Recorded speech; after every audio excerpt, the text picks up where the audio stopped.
గ్రంథంలోనికి వెళదాం. దైవవాక్యంలో పరిశుద్ధ గ్రంథంలో నుండి యెహెజ్కేలు గ్రంథం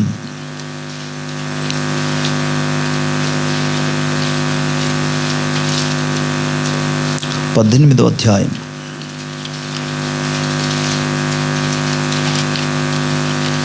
యెహెజ్కేలు గ్రంథం 18వ అధ్యాయం 5వ వచనం నుండి నేను చదువుతాను, శ్రద్ధగా వినండి.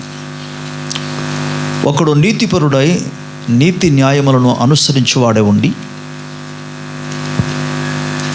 పర్వతముల మీద భోజనము చేయకయు ఇశ్రాయేలు పెట్టుకున్న విగ్రహముల తట్టు చూడకయు తన పొరుగువాని భార్యను చిలుపకయు బహిష్టమైన దానిని కూడకయు ఎవరినైనాను బాధ పెట్టుకయో రుణస్థునికి అతన్ని తాకట్టును చెల్లించి బలత్కారము చేత ఎవరికైనాను నష్టము కలుగజేయక నుండువాడై ఆకలి గలవానికి ఆహారమిచ్చి దిగంబరికి బట్టలిచ్చి వడ్డీకి అప్పు యొక్కయు లాభము చేపట్టకయు అన్యాయము చేయకయు నిష్పక్షపాతముగా న్యాయము తీర్చి యథార్థపరుడై నా కట్టడలను గైకొనుచు నా విధులను అనుసరించుచుండిన ఎడల వాడే నిర్దోషియగును, నిజముగా వాడు బ్రతుకును. ఇదే ప్రభు అయిన యెహోవా వాక్కు. చిన్న ప్రార్థన చేసుకుందాం. ప్రేమ కలిగిన మా తండ్రి, సజీవుడా, మాట్లాడే దేవుడా, నీకు మా స్తోత్రాలు. ఈ ఉదయకాల సమయం ముందు నాయన మా ఆత్మకు కావలసిన ఆత్మీయ ఆహారమును ప్రభా ప్రసాదించమని వేడుకుంటున్నాను. నీ వాక్యపు వెలుగులో ప్రతి ఒక్కరూ నన్ను వారి జీవితాలను చూచి సరిచేసుకొని నీకు సంతోషపరిచే జీవితాన్ని అనుగ్రహించమని వేడుకుంటున్నాను. అల్పుడైన నన్ను ప్రభువా నీ యందు మీరు మరుగుపరిచి నీ ఆత్మాభిషేకముతో మీరు నింపి మీ దాసుని నోటను వాక్కుంచినారా నీ ప్రజలతో మాట్లాడము. పిలిచిన దేవుడు ఎంతైనా నమ్మదగిన వాడు కనుక స్తుతులు చెల్లించి నీ ఆత్మ సహాయమును కోరి నీ కృప మీద ఆధారపడి యేసు ప్రభు నామములో అడిగి పొందుచున్నాము తండ్రి, ఆమేన్. Praise God. దేవుని స్తోత్రం. హల్లెలూయా. మరోసారి ప్రభు మనకు అనుగ్రహించిన ఈ ఉన్నత భాగ్యమును బట్టి ప్రభు నామమునకే సకల మహిమ ఘనత ప్రభావము కలుగునుగాక. మన తండ్రి అన్న దేవుని నుండి ఓ ప్రభు యేసుక్రీస్తు కృపా సమాధానములు మీకు కలుగునుగాక.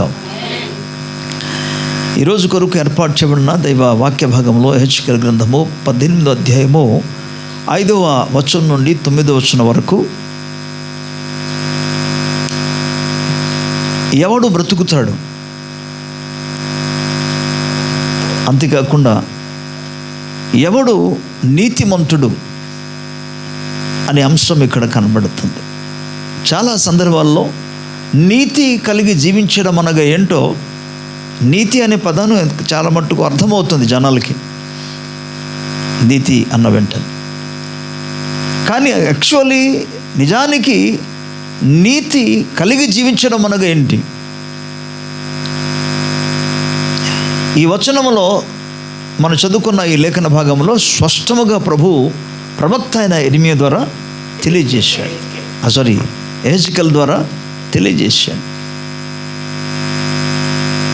5వ వచనం నుండి స్టార్ట్ చేస్తున్నాడు. మనం పై వచనాలు చూస్తే ఎవడు పాపము చేస్తే వాడే మరణిస్తాడన్నాడు.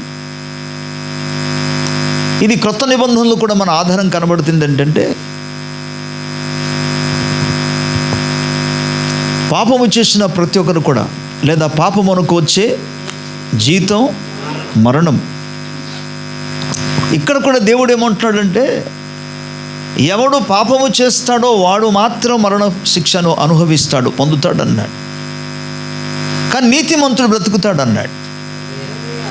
సో ఈ నీతిమంతుడు అనగా నీతిమంతుని యొక్క స్వభావాలు, కానీ నీతిమంతుడుగా ఉండడం అనగేంటి, నీతిమంతునిగా జీవించిన అవసరం ఏంటి ఇక్కడ స్పష్టముగా చెప్పాడు. ఏమన్నాడంటే ఒకడు నీతిపరుడై, ఒకటి నీతిమంతుడు అన్న వెంటనే వాడు నీతి న్యాయములను జరిగించేవాడై ఉండాలి. స్తోత్రం. నీతి, న్యాయం. దేవుని యొక్క సింహాసనము నీతి న్యాయములతో స్థాపించబడింది. ఆ నీతి న్యాయము కేవలము పరలోక రాజ్యమందు మాత్రం కాకుండా భూలోకమందు కూడా నీతి న్యాయమును స్థాపించడానికే దేవుడు తన సేవకుల ద్వారా, తన సేవకులైన ప్రవక్తల ద్వారా నీతి న్యాయములన్నీ కూడా ఏర్పాటు చేసి న్యాయ విధులన్నీ కూడా దేవుడు మనుషులకు అప్పగించాడు. ఈ అప్పగించిన వారిలో మొదట పొందుకున్న వారు ఎవరంటే ఇశ్రాయేలు ప్రజలు. స్తోత్రం. దేవుడు అనుగ్రహించిన, అప్పగించిన ప్రతి ఒక్క నీతి న్యాయ విధులన్నింటి కూడా కేవలం ఇజ్రాయెల్ ప్రజలు మాత్రమే కాకుండా ఇజ్రాయేల్ యొక్క జనాంగములో నుండి క్రమక్రమముగా అన్ని తెగలకు, దేశములో, ప్రపంచంలో ఉన్న అన్ని దేశాలకు ఆ నీతి న్యాయములన్నీ కూడా అలాగూ చేర్చబడింది. వాళ్ళ దగ్గరికి చేరింది. మన దేశానికి కూడా చేరింది. నేటి దినాల్లో ఉన్న న్యాయ వ్యవస్థ, ఇక్కడ కుల మత భేదము లేకుండా, జాతి భాష వర్ణము ఒక భేదము లేకుండా అందరికీ న్యాయ వ్యవస్థ అందరికీ వర్తిస్తుంది, అందరికీ సమానమే. దేవుడు మనుషులందరి కొరకు ఈ న్యాయ వ్యవస్థలను కూడా ఏర్పాటు చేశాడు. కానీ మనుష్యులలో న్యాయము, నీతి కనబడటం లేదు.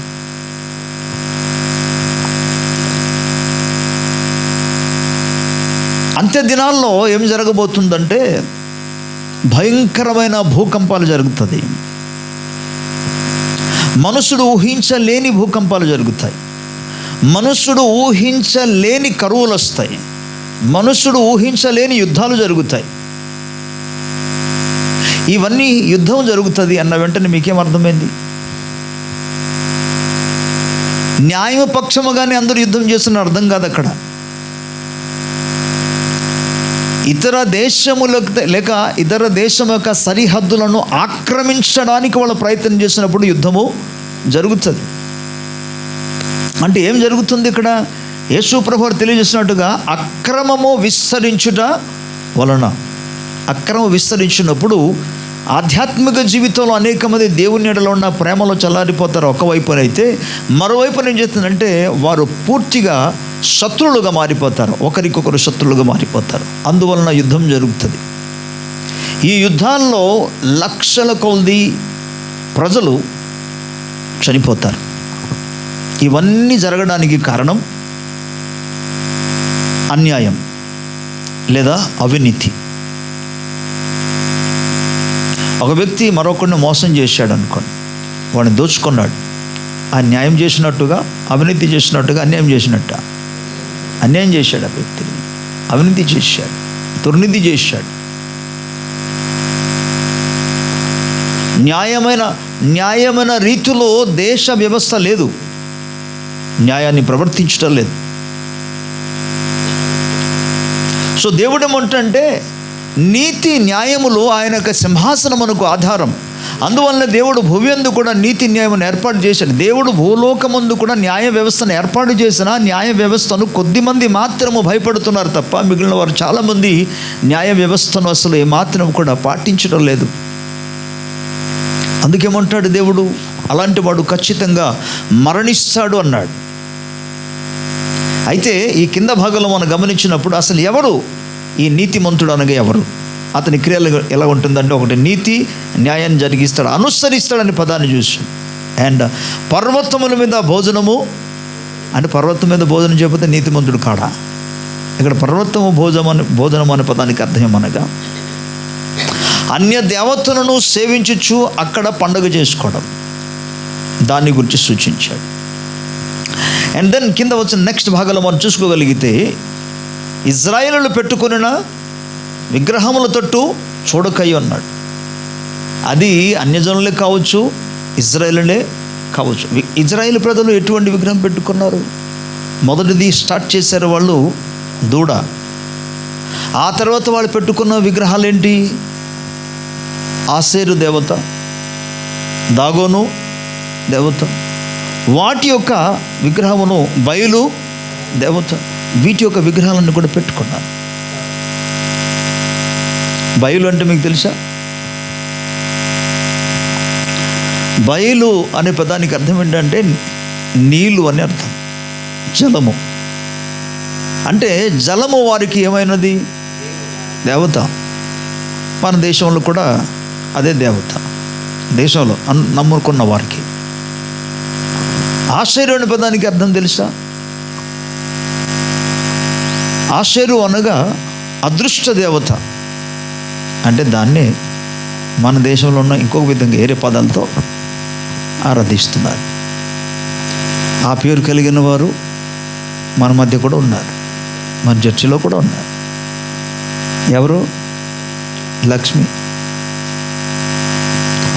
వీటిని వాళ్ళ ఆరాధన చేస్తూ, అంటే దేని మూలముగా వారికి ఒక విధంగా లోకరీతిగా భౌతికంగా వారికి క్షేమము కలుగుతుందో, నీళ్ళు మనిషిని బ్రతికిస్తుంది, నీళ్ళు సేద తీర్చుతుంది, నీళ్ళు మానవునికి ప్రతి విషయంలో అవసరతలో అది ప్రయోజనకరంగా ఉంటుంది. అందుకే దేవత. ఇజ్రాయేలు ప్రజలు అన్యజనులు ఆరాధిస్తున్న వాటి యొక్క ఇటువంటి విగ్రహాలను కూడా వాళ్ళు కూడా పెట్టుకున్నారు. ఇప్పుడు నిజమైన నీతిమంతుడు ఎవరినంటే వాటి వైపు చూడడానికి కూడా వెళ్ళింది. మనం ఏమనుకుంటామంటే మనం వాటిని సేవించటం లేదు, ఆరాధన చేయటం లేదు, కానీ చూస్తే ఏమైపోయింది అని చెప్పి చూసేవాళ్ళు ఉంటారు. మరి కొంతమంది వాళ్ళు ఊరేగింపు చేస్తున్నప్పుడు చూడాలి. వాళ్ళు ఊరేగింపు చేస్తే ఇంట్లో ఉన్న వాళ్ళు వీళ్ళు కదిలిపోతారు, బయటికి వచ్చేస్తారు, వచ్చి ఎలా ఊరేగింపు చేస్తున్నారో చూస్తారు. ఇక్కడేమో స్పష్టంగా ప్రభు ఏమంటే వాటి వైపు అస్సలు చూడక. ఇంకా ఇజ్రాయెల్ ప్రజలకు దేవుడు ఆజ్ఞాపిస్తే ఏమన్నంటే వాటి పేరు పెట్టకూడదు అని. ఇక్కడేమో చూడకూడదు. వాటిని చూచిన వాళ్ళందరూ కూడా అనీతిమంతులుగా ఎంచబడతాడు దేవుని దృష్టిలో. అందుకే ఇక్కడేమంటే ఒక నీతిమంతుడైన వాడు వాటిని చూడకుండా ఉండాలి అనే విషయాన్ని చెప్పాడు. దయచేసి అన్యులు చేస్తున్న పండుగలలో ఇక నుండి కనీసం వాటి వైపు చూడకుండా జాగ్రత్తగా చూసుకోండి, జాగ్రత్త పడండి. ఓకే, ప్రభుకి స్తోత్రం చెప్దాం.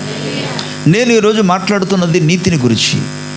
ఎవడు నీతిమంతుడు, ఒక నీతిమంతుడు ఏ విధంగా అనుసరిస్తాడో ప్రవర్తిస్తాడో వాటిని గురించి, దేవుడు స్టాండర్డ్ గురించి మాట్లాడుతున్నాడు, దేవుని స్టాండర్డ్. అందుకే ఇంగ్లీష్లో దీన్ని ఏమన్నాడంటే రైచియస్ అనే పదాన్ని వాడాడు.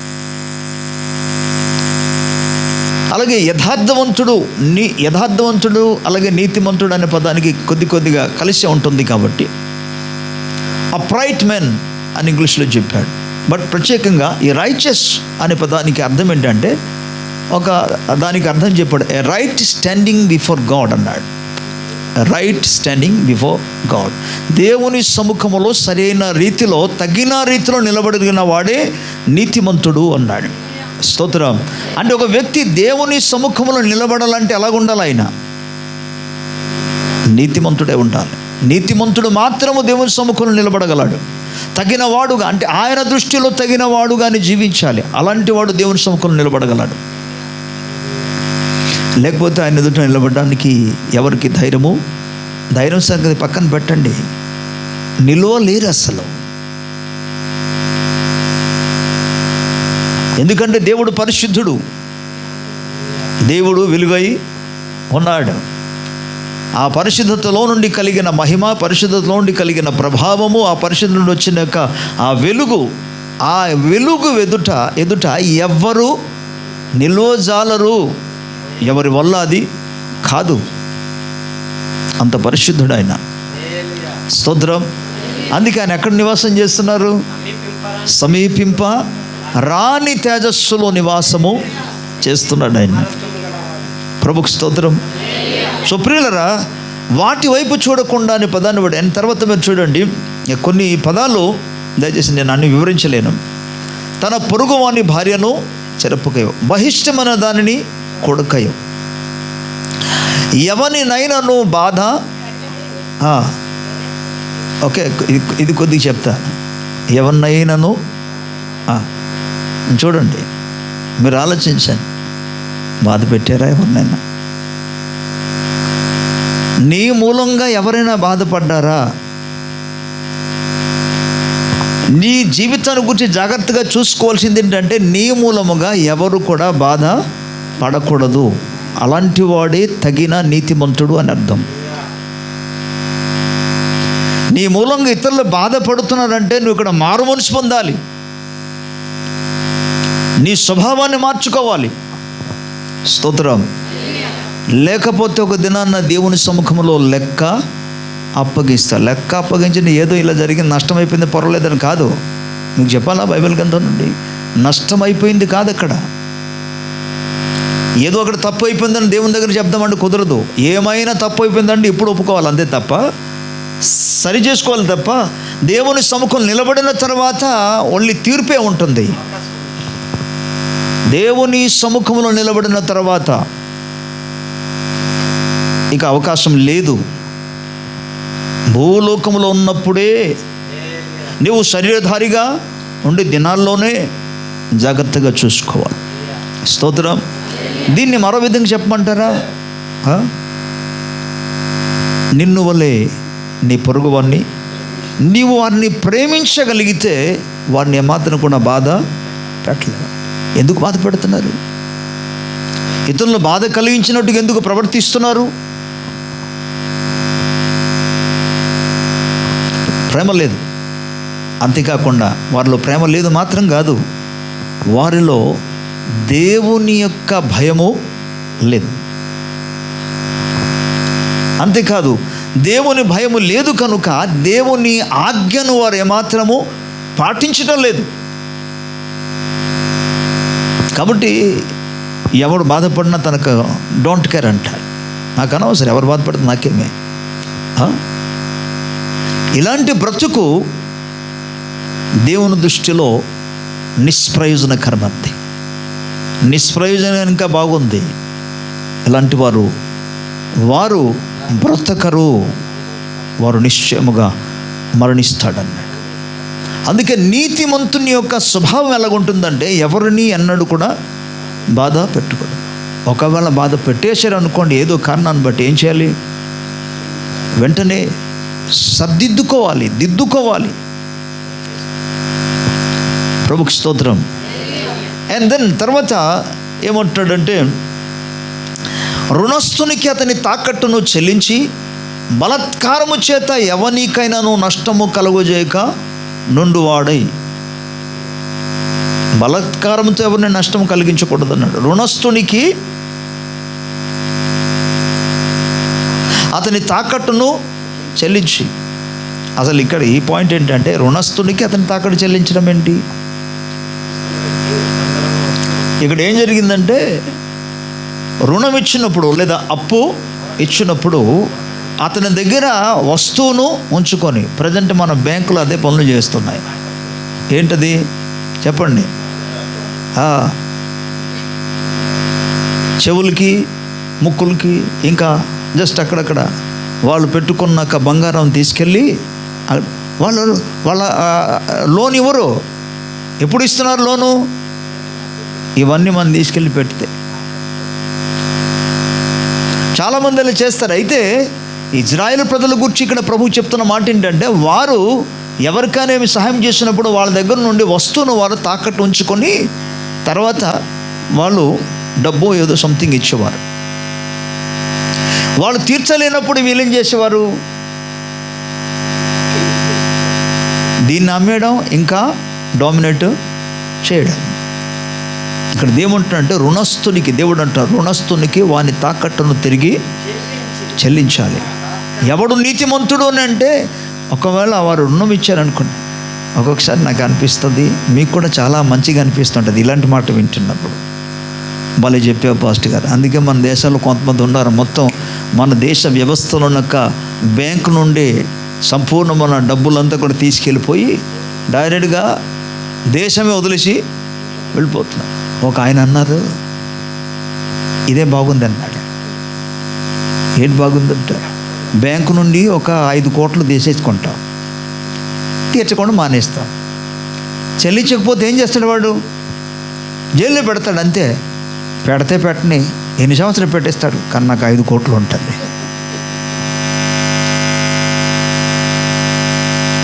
సో ఇక్కడ మీరు గమనించండి, దేవుడు ఏమంటాడంటే, నువ్వు అప్పు తీసుకొని, రుణం తీసుకుని, లోన్ తీసుకొని కట్టకపోవడం ఇక్కడ పాయింట్. అది కాదు ఇక్కడ పాయింట్. అసలు నువ్వు లోన్ ఇచ్చినప్పుడు నీ దగ్గర నువ్వు కొన్ని సొమ్ము ఉంచుకున్నావు కదా, బంగారం తాకట్టు పెట్టుకున్నావు కదా, వాటిని నీ దగ్గర ఉంచకుండా తిరిగి ఇచ్చేయమన్నాడు దేవుడు. అలాగూ చేసిన వాడే నీతిమంతుడు. ఇది దేవుని యొక్క స్టాండర్డ్. ప్రభుకి స్తోత్రం, హల్లెలూయా. అండ్ తర్వాత ప్రభు ఏమంటాడంటే, బలాత్కారముగా ఎవరి దగ్గర కూడా మీరు ఎంచుకోకూడదు, వాళ్ళ దగ్గర నుండి నష్టం కలిగించకూడదు అన్నాడు. అండ్ ఆకలి గల వానికి, ఇది ఎవరి స్వభావం? ఆకలి కలిగిన వారికి ఆహారం పెట్టడం అనేది నీతిమంతుని యొక్క స్వభావం. అందుకే 25వ అధ్యాయంలో మనం మత్తయి సువార్తలో చూస్తే 34వ వచనం రాయబడి ఉంటుంది. ఆయన కుడి పార్శ్వం ఉన్న వైపు చూస్తే ఏమంటారంటే, నీతిమంతులారా అనే పదాన్ని వాడతారు. నా తండ్రి చేత ఆశీర్వదించబడిన వారులారా అని మాట్లాడుతూ, నేను ఆకలి కొని ఉండగా అంటాడు ప్రభు. ఇది ఎవరి స్వభావం? ఎప్పుడు చూసినా మనమే తినడం కాదు, లేని వారి పట్ల దయ చూపాలి, వారికి ఆహారం పెట్టే స్థితిలోనికి రావాలి. స్తోత్రం, గట్టిగా హల్లెలూయా. ఒక చిన్న క్వశ్చన్ అడుగుతానండి. ఒక్క పూట ఆహారం మీరు ఇంకొకరు ఇచ్చేస్తే మీరేమైనా చచ్చిపోతారా?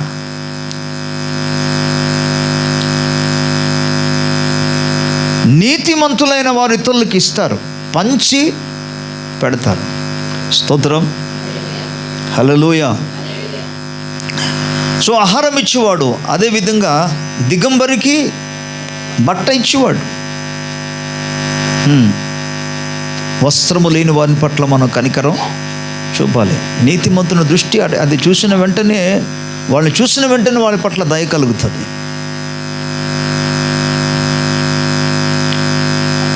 వడ్డీకి అప్పు ఏకయ్యో, వడ్డీకి అప్పు ఇవ్వకూడదండి. స్తోత్రం, వినండి. పాస్టర్ గారు మరి వడ్డీకి అప్పు ఇవ్వకూడదు అంటారు, మరి ఏం చేయమంట? ఉన్న వాళ్ళ గురించి నేను మాట్లాడతాను, మీకు క్లియర్ చేస్తాను, శ్రద్ధగా వినండి. మీ దగ్గర డబ్బులు ఉంటే ఎవరికైనా ఇవ్వాలనుకోండి, ఎక్కడ వడ్డీకి ఇవ్వాలో చెప్తాను. ఒకటి, మీకు ఉన్న డబ్బును ఇంకనూ దాన్ని చేసుకోవాలంటే, రెట్టింపు చేసుకోవాలంటే వ్యాపారంలో పెట్టుకో. వ్యాపారం, ఏదో వస్తువు కొనుక్కో, దాన్ని తిరిగి అమ్ముకో, దాని మూలంగా లాభం తీసుకో. కానీ వడ్డీకి అదే వ్యాపారం చేసుకున్నావు. వడ్డీ ఇక్కడ వస్తువుల వ్యాపారం కాదు, ఇది వడ్డీయే వ్యాపారం. This is wrong before God. నేను నీతిమంతుల గురించి మాట్లాడుతాను. సుమా, మీరు ఎవరో నాకు తెలియదు, ఎవరి మట్టుకు వాళ్ళకే తెలుసు, ఎవరు ఏంటనేది ఎవరి మట్టుకు వాళ్ళు తెలుసు. ఒక నీతిమంతుని యొక్క స్వభావం అలా కూడా చెప్తున్నా. అండ్ ప్రభువే చెప్పిన ఒక మాట మీకు జ్ఞాపకం చేస్తా. బహుశా నేను తలంతుల గురించి మళ్ళీ వస్తాను, లేఖనాలు చెప్తాను అనుకుంటున్నాను సమయాన్ని బట్టి. అక్కడ ఒకరికి 1 తలంతు, మరొకరికి 2 తలంతు, మరొకరికి 5 తలంతు ఇచ్చాడు. సో 5 తలంతు కలిగిన వాడు 5కు 5 10, 2 తలంతు కలిగిన వాడు 2కు 2 4, 1 తలంతు కలిగిన వాడు మాత్రం. సో అతని దగ్గర ఉన్నది సరే, అక్కడ సిచ్యువేషన్ చాలా భిన్నంగా ఉంది. కానీ ప్రభువు చెప్పిన మాట మాత్రం మీకు చెప్తున్నాను. ఏమయ్యా, నేను ఇలాంటి వ్యక్తి అని నువ్వు తెలుసుకున్నప్పుడు నా డబ్బులు తీసుకువెళ్ళి, నా సొమ్ము తీసుకువెళ్ళి ఎక్కడ ఉంచవలేను? ఎక్కడ ఉంచవలేను? సావుకర్ల వద్ద మీరు పెట్టు ఉంటే నేను దేనితో సహా, వడ్డీతో ఛార్జ్ తీసుకొని. సో ఎక్కడ పెట్టాలి? ఎక్కడ పెట్టాలి? నేను వడ్డీ గురించి మాట్లాడుతున్నా. నువ్వు చేస్తే వ్యాపారం చేయాలి. ఓకే, వ్యాపారం ద్వారా నువ్వు సంపాదించవచ్చు. దాన్ని రెట్టింపు చేసుకుంటావో, 3 రెట్లుగా చేసుకుంటావో, 5 రెట్లుగా చేసుకుంటావో, అది తర్వాత విషయం. నువ్వు వ్యాపారం చేయటంలో తప్పు ఏమీ లేదు. కానీ వడ్డే వ్యాపారముగా చేసుకుని వడ్డీ కోసమని ప్రజలకు ఇస్తే మాత్రం అది దేవుని దృష్టిలో అది పాపముగా ఎంచబడుతుంది, అవినీతిగా ఎంచబడుతుంది. లేదు, మీకు కావాలి, వడ్డీ కావాలి అంటే దాన్ని రెట్టింపు చేసుకోవాలి, ఏదో లాభం రావాలి అని అన్నప్పుడు ఎక్కడ పెట్టాలి? యేసుప్రభు చెప్పిన మాట ఇప్పుడు చెప్పాను కదా, సావుకరుల దగ్గర పెట్టమన్నాడు. ఎవరు సావుకర్లు? మరి ఇంగ్లీష్లో మనం చదివితే సావుకర్లు ఇస్ నథింగ్ బట్ బ్యాంకులో పెట్టమన్నాడు అడుగుతుంది. కాకపోతే నేటి రోజుల్లో అసలు ఏం జరుగుతుందో తెలుసా? నేటి రోజుల్లోనూ బ్యాంకులో మీరు పెట్టిన డబ్బులు, లేకపోతే మీరు జమ చేసింది, మీ డిపాజిట్ని వారు దాన్ని తీసుకెళ్ళి వాళ్ళ వ్యాపారంలో వాళ్ళు పెట్టుకుంటున్నారు. వాటి మూలంగా వారేమో రమారమి మామూలుగా చెప్తున్నాను, ఒక 10% కంటే ఎక్కువ లాభం వాళ్ళు తీసుకొని నీకు ఇచ్చేదంతా ఓన్లీ 2.5 or 3 ఇస్తారు. ఏది ఏమైనా ఇక్కడ నువ్వు ఎవరికి ఇబ్బంది కలిగించకుండా, ఇతరులకు బాధ కలిగించకుండా నువ్వు సంపాదిస్తున్నావు అక్కడ.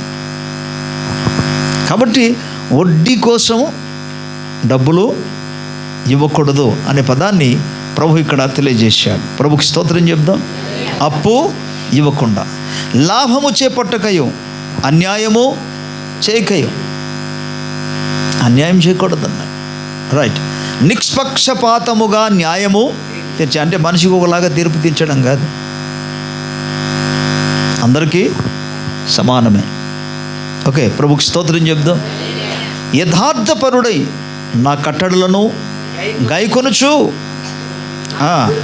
నా విధులను అనుసరించి వాడే నిర్దోషి అగును, నిజముగా వాడు బ్రతుకును. ఇదే ప్రభు అయిన యెహోవా వాక్కు. స్తోత్రం. ఇలాగూ చేసిన వాడు బ్రతుకుతాడు. ఎవరైనా నీతి మంతుడు. ఇప్పుడు నీతి మంతునికి కలిగిన కొన్ని, అంటే పొందబోయే కొన్ని ఆశీర్వాదాల గురించి మీ ముందు పెట్టడానికే ఆశిస్తున్నాను. ప్రభుకి స్తోత్రం చెప్దాం. హల్లెలూయా.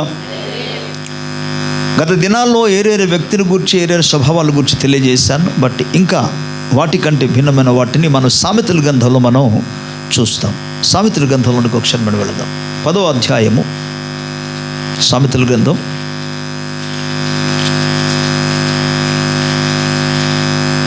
10వ అధ్యాయము 2వ వచనం. భక్తిహీనుల ధనము వారికి లాభకరము కాదు, నీతి మరణము నుండి. రైట్, ప్రభుకి స్తోత్రం చెప్దాం. నీతి అనేది, ఒక వ్యక్తి నీతి కలిగి జీవిస్తే, చాలామంది ఏమనుకోండి, నేను నీతి కలిగి లోకంలో నీతి కలిగి జీవిస్తామంటే కుదరదండి అనుకుంటారు. కానీ నీతి కలిగి జీవించడం ద్వారా దేవుడు నిన్ను కాపాడుతాడు.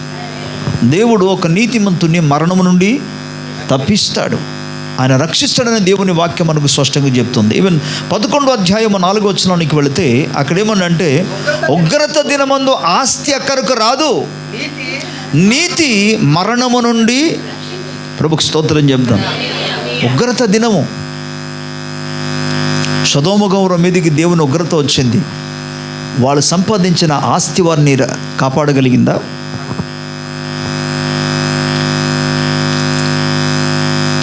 ఉగ్రత దినమందు ఆస్తి ఎవరికి కూడా పనికి రాదు, అక్కడికి రాదు.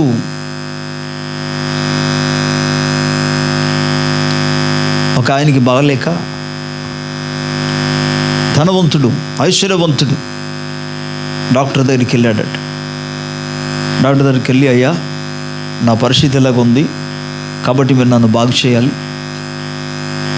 మీ ఫీజు ఎంత అయినా ఇచ్చేస్తాను, ఖర్చు ఎంత అయితే అంత.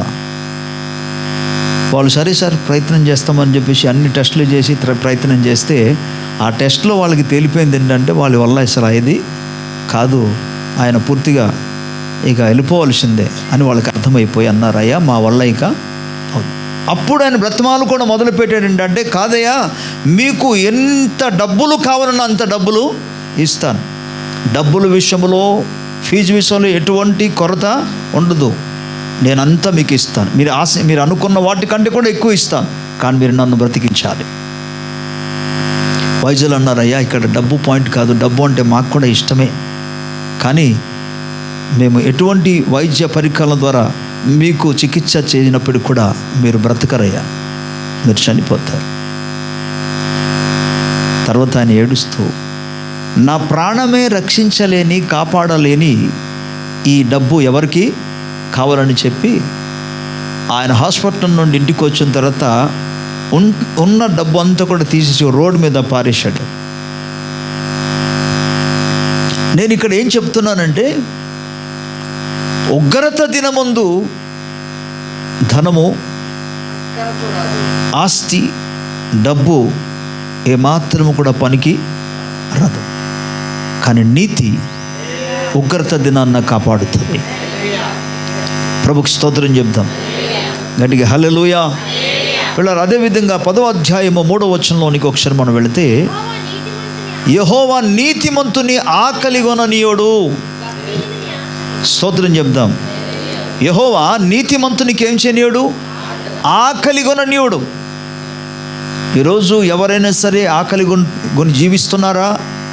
ప్రభు అంటున్నాడు, నీతిమంతుడికి అన్నడు కూడా ఆయన ఆకలి గొననీయడు. ప్రభుకి స్తోత్రం. 6వ వచనం మనం చూస్తే, నీతిమంతుని తల మీదికి ఆశీర్వాదములు వచ్చును. స్తోత్రం. నీతి కలిగి జీవించిన వారి జీవితాల్లో దేవుడు ఆశీర్వాదాన్ని పంపిస్తాడు. మనకు గత వారం మనం చూసుకున్న ప్రకారముగా ద్వితీయోపదేశకాండములో 28వ అధ్యాయంలో మనం చెప్పాను కదా, అక్కడ లేఖన భాగంలో ఎవరైతే దేవుని యందు భయభక్తి కలిగి ఆయన త్రోవలను అనుసరించి నడుస్తారో, ప్రభు అక్కడ అన్నాడు, ఈ దీవెనలన్నీ మీ మీదికి వచ్చి మీకు ప్రాప్తించునని ప్రభు అక్కడ చెప్పాడు. ఇక్కడ ఏమంటే, నీతిమంతుని యొక్క తల మీదికి ఆశీర్వాదమును వచ్చును. దేవుని స్తోత్రం కలుగునుగా. హల్లెలూయా. 11వ వచనంలో మనం చూస్తే, నీతిమంతుని నోరు, హల్లెలూయా, ఎప్పుడు నీతిమంతులు మాట్లాడే ప్రతి మాట ఎలా ఉంటుంది? ఇతరులకు జీవాన్ని ఇస్తుంది, ఇతరులను ఆదరిస్తుంది, ఇతరులను బలపరుస్తుంది, ఇతరులకు క్షమాభివృద్ధి కలిగిస్తుంది. నీతిమంతుని నుండి వచ్చిన మాట అది జీవాన్ని ఇస్తుంది. స్తోత్రం.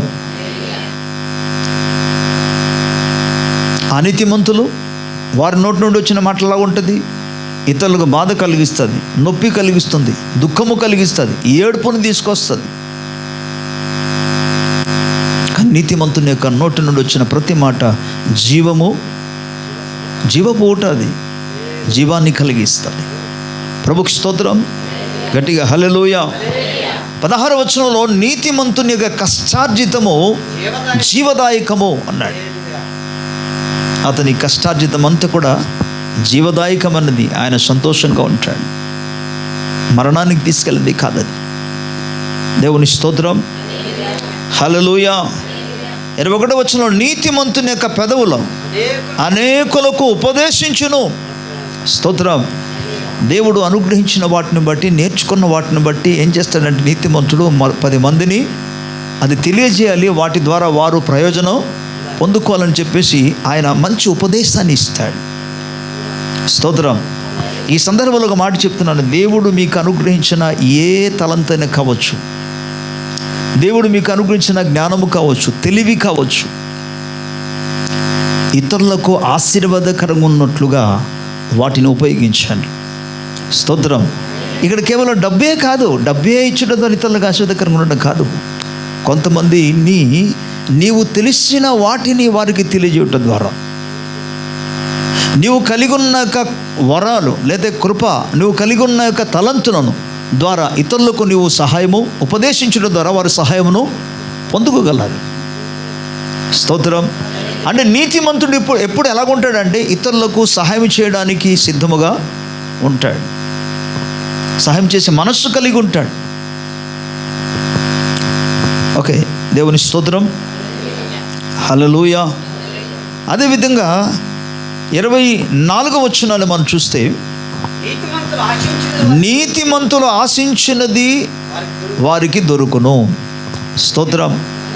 బట్ అదే పదవులు ఏమన్నాడు? భక్తిహీనులు దేనికి భయపడుదరో ఆ భక్తిహీనులు ఏమని అనుకుంటారు? భయం వస్తుందట వాళ్ళకి, భక్తిహీనులకి. ఎలాంటి భయం? ఏమైపోద్దో చెప్పండి. మీరు అలా అనుకున్నారు ఎప్పుడు? అమ్మో ఏమైపోద్దో అని ఎప్పుడైనా అనుకున్నారా? ఆ మైండ్ రాకూడదు. ఏమైపోద్దో నెవర్. ఇక్కడ గమనిస్తే అంతేకాకుండా భక్తిహీనులకు ఆశ భంగమగునని రాయబడింది. వారు ఆశిస్తారు కానీ వారి ఆశ భంగమైపోద్ది. కానీ నీతిమంతుని ఆశించినది వారికి దొరుకుతుంది. ప్రభుకి స్తోత్రం. హల్లెలూయా. 25వ వచనంలో మనము చూస్తే అక్కడేమన్నాడంటే, నీతిమంతుడు నిత్యము నిలుచు కట్టడము వలె ఉన్నాడు. స్తోత్రం. హల్లెలూయా. నీతిమంతుడు నిత్యము నిలుచు కట్టడ. 124వ కీర్తన రాయబడిన ప్రకారముగా యెహోవాయందు భక్తి కలిగిన వారు నీతిమంతులు ఎలాగుంటారట? కదలక నిత్యము నిలుచు సియోను కొండ వలె ఉందురు. స్తోత్రం. వారు నిరంతరము స్థిరమైన, అంటే బండ మీద కట్టబడి స్థిరముగా నిలిచుండే ఒక కట్టడం వల్ల వాళ్ళు ఉంటారు. వారు కదల్చబడరు. స్తోత్రం. వారు దేనికి భయపడరు, దేని చేత వారు కదల్చబడరు. దేవుడు వారిని సురక్షితముగా నివసింప చేస్తాడు. ప్రభు వారిని కాపాడుతాడు. స్తోత్రం. అలాగని చెప్పి ఆ కట్టడం మీదకి గాలి రాదు, తుఫాను రాదు, వర్షము రాదని అర్థం కాదు. వర్షం వస్తుంది, గాలి వస్తుంది, బలమైన గాలి వీచవచ్చు, సుడిగాలి కూడా దాని మీదకి రావచ్చు, వరదలు రావచ్చు. కానీ అది ఏమాత్రము ఆ నీతిమంతులు అన్న వెంటనే వరదలు రాకుండా, గాలి రాకుండా, వర్షం రాకుండా ఆపేస్తాడని అర్థం కాదు. అది వస్తుంది కానీ వారు స్థిరంగా ఉంటాడు. ఎందుకంటే వారు స్థిరముగా దేవుని యందు నమ్మిక కలిగి జీవిస్తున్నారు కనుక. ప్రియమైన దేవుని బిడ్డలారా, ఇది ఎంత అద్భుతమైన మాటలు ఒకసారి మీరు ఆలోచన చేయండి. రైట్. 11వ అధ్యాయం 8వ వచనంలో మనం చూస్తే, నీతిమంతుడు బాధ నుండి తప్పించబడతాడు. వాళ్ళకి బాధ రాదని కాదు, బాధ వస్తుంది కానీ దేవుడు అందులో నుండి తప్పిస్తాడు నీతిమంతుని జీవితంలో. ప్రభుకి స్తోత్రం. గట్టిగా హల్లెలూయా. 28వ వచనంలో 10వ అధ్యాయం 28వ వచనంలో మనం చూస్తే, నీతిమంతుల ఆశ సంతోషము పుట్టించును. 30, నీతిమంతుడు ఎన్నడును కదలింపబడడు. 31, నీతిమంతుని నోరు జ్ఞానోపదేశమును పలుకును. 32, నీతిమంతుని పెదవులు ఉపయుక్తములైన సంగతులు, సమయోచితమైన మాటలు, ఉపయుక్తమైనది అంటే ఉపయోగకరమైన మాటలే పలుకుతారు. స్తోత్రం. నీవు చేస్తున్న పనులన్నీ కూడా ఉపయోగకరమైనదా? నువ్వు మాట్లాడుతున్న ప్రతి మాట ఉపయోగకరమైనదా? నీతిమంతుడైతే ఉపయోగకరమైన మాటలే పలుకుతాడు. అందుకే ప్రభు యేసు ఎప్పుడు కూడా అవసరము లేని మాటలు ఎన్నడూ పలకలేదు. మీరు బైబిల్ గ్రంథం అంతా మనం చూస్తే ఈ యొక్క 4 సువార్తలలో ప్రభు పలికిన ప్రతి మాట సర్వ మానవులకు అవసరమైన మాటలైనా పలికాడు, చెప్పాడు. కనుక వారి నోట నుండి, వారి పెదవుల నుండి ఉపయుక్తమైన మాటలే వస్తుంది. ఉపదేశాలు వారు ఉపదేశిస్తారు. ప్రభువుకి స్తోత్రం చెప్దాం. హల్లెలూయా. 11వ అధ్యాయము 18వ వచనంలో మనం చూసుకోగలిగితే, నీతిని విత్తువాడు శాశ్వతమైన బహుమానము. ఎవడైతే నీతి కలిగి నీతిని విత్తుతాడో, నీతిని గురించి ప్రచురపరుస్తాడో, వాడు ఎటువంటి బహుమానం పొందుతాడంటే శాశ్వతమైన. కానీ భక్తిహీనుని యొక్క సంపాదన వానిని మోసం కాదా? జనాలు ఏమనుకుంటున్నారు? సంపాదిస్తే మనం క్షేమంగా ఉండవచ్చు అనుకుంటున్నారు. ఈ సంపాదనే చివరికి ఏం చేస్తుంది? ఆ చిన్న చిట్కా చెప్తాను. సంపాదన ఒక వ్యక్తిని, అధికమైన సంపాదన ఉండటం ద్వారా ఈ సంపాదన అనేది ఒక వ్యక్తిని ఎక్కడికి తీసుకెళ్తుంది అంటే అతని నాశనానికి తీసుకెళ్తారు. ఎగ్జాంపుల్ చెప్తాను. 15వ అధ్యాయంలో మన లూకాసు వార్తలో చూస్తాం. తప్పిపోయినా నాకు చాలా కాలం వరకు అర్థం కాలేదు, కానీ తర్వాత అర్థమైంది. మనుషులు సంపాదన కలిగి ఉండి నాశనం అవుతున్నారా, సంపాదన లేకుండా నాశనం అవుతున్నారా? అంటే సంపాదన ఎక్కడ తీసుకెళ్ళింది? ఉండటం మూలంగా తగ్గించుకోవడం ఉండదు. ఇక ఏదో వాళ్ళ దగ్గర ఒక దగ్గర ఉన్నదనుకోండి, అతనిలో ఏముండదు, తగ్గింపు సోహం ఉండదు. అతని దగ్గర ఉన్నదనుకోండి, అంటే డబ్బు, ధనము, ఆస్తి ఉన్న వాళ్ళకి ఎలా ఉంటుంది? పొరుగు వారిని చూసినప్పుడు, తోటి సహోదరులు చూసినప్పుడు తగ్గించుకునే స్వభావం అసలు ఉండదు. అక్కడ గర్వముగా, అహంకారముగా, డంభముగా, ఈ గర్వము, అహంకారము, డంభం ఎక్కడికి నడిపిస్తుంది?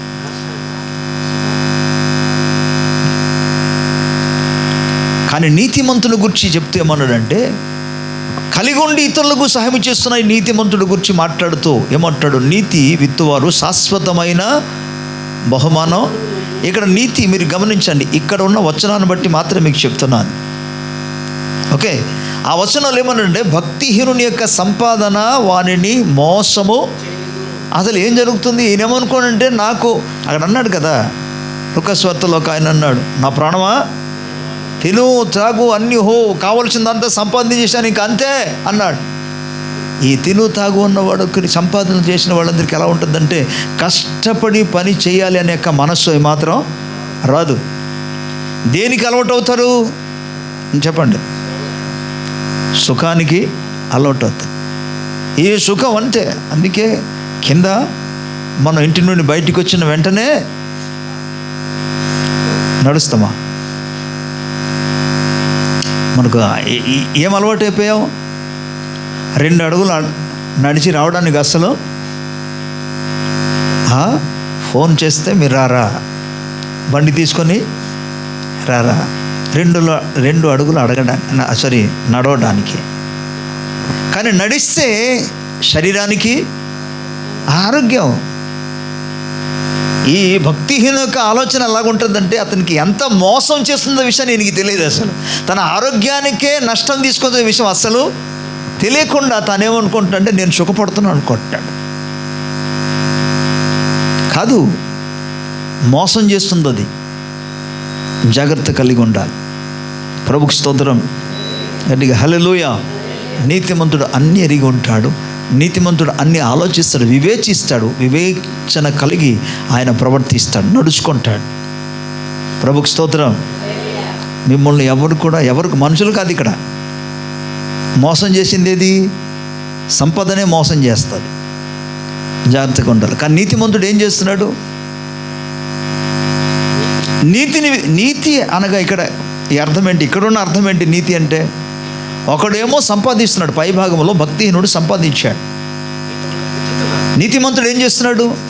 జస్ట్ ఆ వచనాల్లో మనకు అర్థమవుతుంది. వాడు ఎత్తుతున్నాడంటే ప్రభు అనుగ్రహించిన వాటిని తాను మాత్రం భుజించడం కాకుండా ఇతరులు లేని వాటిని కూడా సహాయము చేస్తున్నాడు. ఇప్పుడు ఇది ఏం జరగబోతుంది? ఆయన విత్తినాక విత్తనము, నీతి అని విత్తనం. ఏంటి నీతి అంటే? ఆకలిగిన వారిని ఆకలి తీర్చడం, దాహం కన్నా దాహము, అలాగే దిగంబరికి వస్త్రము. ఓకే, బాధలు ఉన్న వారికి సాయం చేయడం మూలంగా ఈ నీతి ఏం తీసుకొస్తుందంటే, శాశ్వతమైన బహుమానాన్ని దేవుని వద్ద నుండి తీసుకొస్తుంది. ప్రభుకి స్తోత్రం. హల్లెలూయా. అలాగే 21వ వచనాన్ని మనం చూసుకుందాం. నీతిమంతుల యొక్క సంతానము విడిపించబడును. ఒకవేళ నీతిమంతుని యొక్క సంతానంలో ఎటువంటి సమస్యలో పడినా, ఎలాంటి కష్టములో పడినా దేవుడు వాటిలో నుండి విడిపిస్తాడు. ప్రభుకి స్తోత్రం. సరే, ఈ లేఖనాధాన్ని బట్టి మనమందరూ కూడా ఎవరి బిడ్డలం, ఎవరి సంతానము మరి విడిపిస్తారా? విడిపించబడతారా? యస్, ష్యూర్, ఖచ్చితంగా విడిపించబడతారు. ఎందుకంటే మనము నీతి కలిగిన దేవుని పిల్లలం, ఆయన కుమారులం, ఆయన బిడ్డలం. ప్రభుకి స్తోత్రం. అనిశ్చయముగా విడిపిస్తాడు ఆయన. ఓకే, అండ్ మరలా మనం 11వ అధ్యాయంలోనే 28 వచనాన్ని మనం చూసుకోగలిగితే, నీతిమంతులు చిగురాకు వలె వృద్ధి నొందుదురు. స్తోత్రం. అందుకే 92వ కీర్తనలో మనం చూస్తాం, 12వ వచనం నుండి రాయబడి ఉంటుంది, నీతిమంతులు యెహోవా మందిరములో నాటబడిన వారే, వారు మన దేవుని ఆలయమందు వర్ధిల్లుదురు. ఎలాగట? ఖర్జూర వృక్షం వలె వారు మొవ్వు వేయుదురు. లెబానోను మీద దేవదారు వృక్షం వలె వారు ఎదుగుదురు. సారము కలిగి పచ్చగా ఉంటుంది. ఎప్పటి వరకు వాళ్ళు ఇంకా చిగురు పెడుతూనే ఉంటారంటే ముసలితనమందు కూడా ఇంకా చిగురు పెడుతూ ఉంటారు. నీతిమంతుడు ఎన్నటిన్నటి కూడా ప్రేమను దేని బిడ్డలారా, వారు చిగురాకు వలె వృద్ధి పొందుతూనే ఉంటారు. ప్రభుకి స్తోత్రం. అంటే మీరు గమనించండి, నీతి ఒక వ్యక్తి జీవితంలో ఎన్ని రకాలైన మేలును, క్షేమమును, దీవెనను, కాపుదలను, సంరక్షణను అనుగ్రహిస్తుందో మీరు ఆలోచించండి. ప్రభుకి స్తోత్రం. హల్లెలూయా. 12వ అధ్యాయంలో 7వ వచనంలో మనం చూసుకోగలిగితే, నీతిమంతుల ఇల్లు నిలుచును, కానీ భక్తిహీనులు పాడై మరలా వారు కనబడరు, వారు నిలిచి ఉండరు. స్తోత్రం. హల్లెలూయా. 12వ వచనంలోనికి మనం వెళితే, నీతిమంతుల వేరు. మీరు చూడండి, మనం ఇంతకుముందు చదువుకున్నాం ఏంటి? నీతిమంతుల గురించి ఇంతకుముందు మనం చదువుకున్నాం ఏంటంటే, వారు పచ్చగా ఇంకా వారు చిగురు చుందురని పదాన్ని మనం చూసాం కదా. ప్రభుకు స్తోత్రం చెప్దాం. హల్లెలూయా.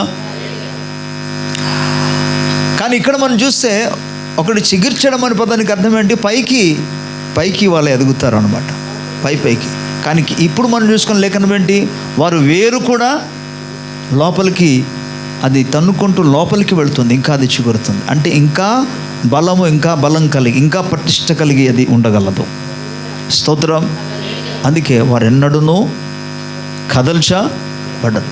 13వ వచనంలో మాట్లాడుతూ, నీతిమంతుడు ఆపదను తప్పించుకొను, కానీ పెదవుల వలన దోషము అపాయకరమైనది. కొంతమంది మాట్లాడే వాళ్ళ మీదకి వాళ్ళని దెబ్బలు తెచ్చుకుంటారు. ఈ మాటల చేత దెబ్బలు తెచ్చుకున్న వాళ్ళు ఎవరు? భక్తిహీనుడు.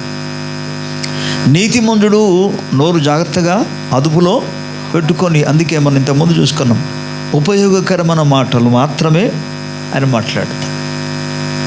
ప్రభుకి స్తోత్రం. సో నీతిమంతుడు దేవుని బిడ్డలారా, అతన్ని ప్రతి అవసరతను దేవుడు ఖచ్చితంగా ఆయన అనుగ్రహిస్తాడు. వారు నిరంతరము ఇంకా చిగురు పెడుతూనే ఉంటారు. వారెన్నడూ కూడా కదల్చబడరు. ప్రభుకి స్తోత్రం. వారు నిత్య జీవము కలిగిన బహుమానాన్ని వాళ్ళు పొందుకుంటారు. వారి సంతానమును దేవుడు అపాయము నుండి, ఆపదల నుండి తప్పిస్తాడు దేవుడు. స్తోత్రం. వారు నిత్యము నిలకడగా ఉండే కట్టడ వలె వాళ్ళు ఉంటారు. ఈ ఉన్నతమైన ఆశ వీటన్నిటికంటే ముఖ్యంగా మరణము నుండి. చాలామంది మరణం అంటే భయం. అందరికీ మరణం అంటే భయమే. మరణాన్ని ధైర్యంగా ఎదుర్కొన్న వాళ్ళు మేబీ అంతగా మనకు కనబడరు. ఎక్కువ శాతం మరణాన్ని భయపడిన వారే. మరణము గురించి భయపడి మరణించిన వాళ్ళు చాలామంది ఉన్నారు. అందుకే కరోనా వచ్చినప్పుడు చాలామంది భయపడి చచ్చిపోయారు. ఏ భయం చెప్పండి? చచ్చిపోతానేమో అని భయం. ఆ భయమే వారిని చంపేసింది. అందుకే భక్తిహీనుడు భయపడినదే అతనికి జరుగుతుందని రాయబడింది. కానీ నీతిమంతుడు ఆశించినది. దేవుని బిడ్డలారా, భయము అసలు నేను చెప్పే విషయం ఏంటంటే, ఈ భౌతికమైన మరణం ఏమీ కాదండి. మీ మైండ్ సెటప్ చేసుకోండి. ఈ భౌతికమైన మరణాన్ని మనం ఏమాత్రము భయపడకూడదు. ఎందుకంటే ఈ మరణము ద్వారా మనము ఎలాంటి నష్టం పొందుకోం. కానీ నిజానికి చెప్పాలంటే, ఒక వ్యక్తి ప్రభువును అంగీకరించిన వ్యక్తి, నమ్ముకున్న వ్యక్తి ఈ లోకమందు మరణిస్తే ఎవరు ఎదుట కనబడతారు? దేవుని సముఖంలో కనబడతారు. ద మోమెంట్, ఏ క్షణంలో అయితే ఒక ప్రభు బిడ్డ భూలోకమందు మరణిస్తాడో ఆ క్షణమందే పరదేశంలోనికి చేర్చబడతారు. పరిశుద్ధులక దూతలు, పరిశుద్ధులక పరివారము అక్కడ ఉంటారు. దేవుని స్తోత్రం. చెప్పన, ఆదాము మొదలుకొని ఇప్పటి వరకు ఎంతమంది భక్తులందరైతే మరణించారో వారందరినీ కలుసుకోగలరు. ప్రభుకి స్తోత్రం. ఎక్కడ? ప్రదేశంలో. అది చాలా అద్భుతంగా ఉంటుంది. కొంతమంది కుటుంబ సభ్యుల మీద వారికి ఉన్నాక ప్రేమ, వారి మీద ఉన్న యొక్క అనురాగాన్ని బట్టి ఏమనుకుంటారంటే ఇంకా కొంతకాలం బ్రతికుండి ఇది చేయాలి అది చేయాలి అనుకుంటారు. కాబట్టి ఈ భౌతికమైన మరణం అనేది ఒక వ్యక్తికి, ప్రత్యేకంగా విశ్వాసాలకు, దేవుని బిడ్డలకు ఎటువంటి నష్టమో కానే కాదు, అది లాభమే. అందుకే పౌలు ఏమన్నాడు? నో, బ్రతుకుట చావైతే ఏమన్నాడు? లాభం. అందుకే అన్నాడు. ఎందుకంటే ఏ క్షణంలో చచ్చిపోతారో లేదా మరణిస్తాడో ఆ క్షణంలోనే దేవుని సంధానికి చేర్చబడతారు. కాబట్టి అదే నాకు లాభం అన్నాడు. సో ప్రియులరా, అన్నిటికంటే ముఖ్యంగా ఈ మరణము కంటే కూడా రెండో మరణం ఉంది. శరీర సంబంధమైన మరణము కంటే ఆత్మ సంబంధమైన ఆ ఆత్మకు దేవుడు తీర్పు తీర్చి నిత్య నరకగ్నిలో పడవేస్తాడు. అక్కడ మండుచున్న అగ్ని, గంధము కలిగిన గుండములు పడవేస్తారు. అక్కడ నుండి తప్పించబడాలి. దాన్ని ఏమన్నాడు అంటే రెండవ మరణం అన్నాడు. అక్కడి నుండి తప్పించబడాలి. అక్కడి నుండి తప్పించగలిగిన కార్యం ఏంటంటే నీతి. మరణము నుండి తప్పిస్తుంది ఆ నీతి. ప్రభుకు స్తోత్రం. దేవుని సముఖంలో రైట్ స్టాండింగ్ కలిగి తగిన రీతిలో ఆయన సముఖం నిలబడుతుంది. నీతి ధైర్యం ఇస్తుంది, నీతి కాపాడుతుంది. అందుకే నీతి అనేది ఇహలోకమందును పరమందును నీతి కాపాడుతుంది. ప్రభుకు స్తోత్రం. అండ్ అంటే ఈరోజు కేవలం 10, 11, 12 3 అధ్యాయాల నుండి మాత్రం నీతి గురించి చెప్పాను. మీరు సామెతల గ్రంథం చదువుకుంటే ఇంకా చాలా లేఖనాలు ఉన్నాయి నీతిమంతుని గురించి. నీతిమంతునికి కలుగు ఆపదలు కానీ వాటన్నిటిలో నుండి, ఆపదలన్నిటిలో నుండి దేవుడు, ప్రభుకు స్తోత్రం, ఎవరికి? నీతిమంతునికి. అందుకే ప్లీజ్ దయచేసి మీరు ఇంటికి వెళ్ళిన తర్వాత ఈ లేఖనాలు జ్ఞాపకం చేసుకోండి. నేను మరలా దీన్ని వీడియో అప్లోడ్ చేస్తాను. ఎంత సాధ్యమైతే అన్నిసార్లు చూడండి, వినండి, విని వాటిని అనుసరించడానికి ప్రయత్నించండి. ప్రభు సహాయమును కోరుకోండి. ఎందుకంటే దేవుడు ఆశగల ప్రాణాన్ని ఆయన తృప్తిపరిచే దేవుడు. ఆయన తనకిష్టమైన వాటిని అడిగితే ఎందుకు ఎవరైనా ఆయన ఖచ్చితంగా ఇస్తాడు.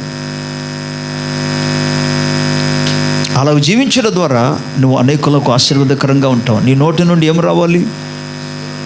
జీవం రావాలి. జీవపు ఊట. ఊట అన్న వెంటనే ఆ పదానికి అర్థమేంటి తెలుసా? ఊట అంటే ఊట కాదు. ఊట అంటే ఇంకేంటి పాస్టర్? ఊట కాదు. అసలు ఊట అనే పదానికి అర్థం ఏంటంటే అది పొంగి పొర్లుతుంది, అది ఉబుకుతూ ప్రవహిస్తుంది. అది ప్రవహించి అనేకమైన చెట్లకు, ఆకులకు అవన్నీ కూడా జీవాన్ని ఇస్తుంది, ఫలవర్తంగా మారుస్తుంది. అది ఊట అని పదానికి అర్థం.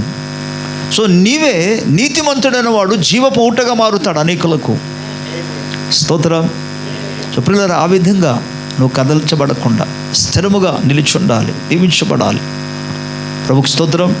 అందుకే ప్రత్యేకంగా మళ్ళీ చెప్తున్నా, యెహెజ్కేలు గ్రంథంలో ఉన్న 18వ అధ్యాయమును ప్లీజ్ దయచేసి ఇంటికి వెళ్ళిన తర్వాత చదవండి, ధ్యానము చేయండి. స్తోత్రం. అండ్ మీకు చాలా ఇంకా సులువైన విధానం చెప్తున్నాను, చదవండి. అండ్ ప్రభు మాటలు కూడా వినండి. హల్లెలూయా, హల్లెలూయా. వాడు బ్రతుకుతాడని ప్రభు అన్నాడు. వాడు బ్రతుకుతాడు. ఆమేన్. రైట్, కళ్ళు మూసుకోండి, ప్రార్థన చేసుకుందాం. ఒక నిమిషం దేవుని సముఖంలో ప్రతి ఒక్కరు కూడా మనం ప్రార్థన చేద్దాం. ఇంతవరకు దైవ వాక్యాన్ని మనం విన్నాం. మన జీవితాన్ని మనం పరిశీలన చేసుకుంటాం. నువ్వు ఆశీర్వాదకరంగా ఉండాలని, దీవెనకరంగా నువ్వు ఉండాలని పిల్లరా. హల్లెలూయా. దైవ వాక్యములో మనం చూసుకున్న వెంటనే ఎవరిని బాధపెట్టకయు, ఇజ్రాయేలు పెట్టుకున్న విగ్రహాల వైపును చూడకయు,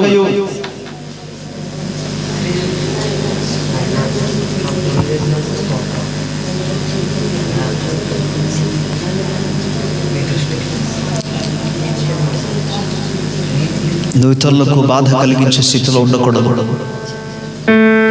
నీ మూలముగా ఇతరులు బాధపడకూడదు.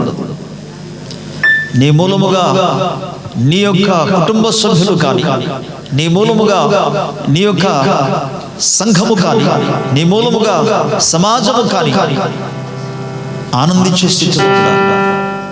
నీ మూలముగా ఇతరులు ఆదరించబడినట్టుగా ఉండాలి. నీవు అనేకులకు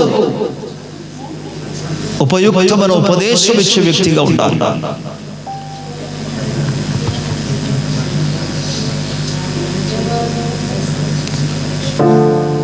పరిశుద్ధంగా జీవించాలని దేవుని వాక్యం సెలవిస్తుంది. ఎవరికి అన్యాయం చేయకూడదని, నీతి న్యాయం కలిగి జీవించాలని ప్రభు వాక్యం సెలవిస్తుంది.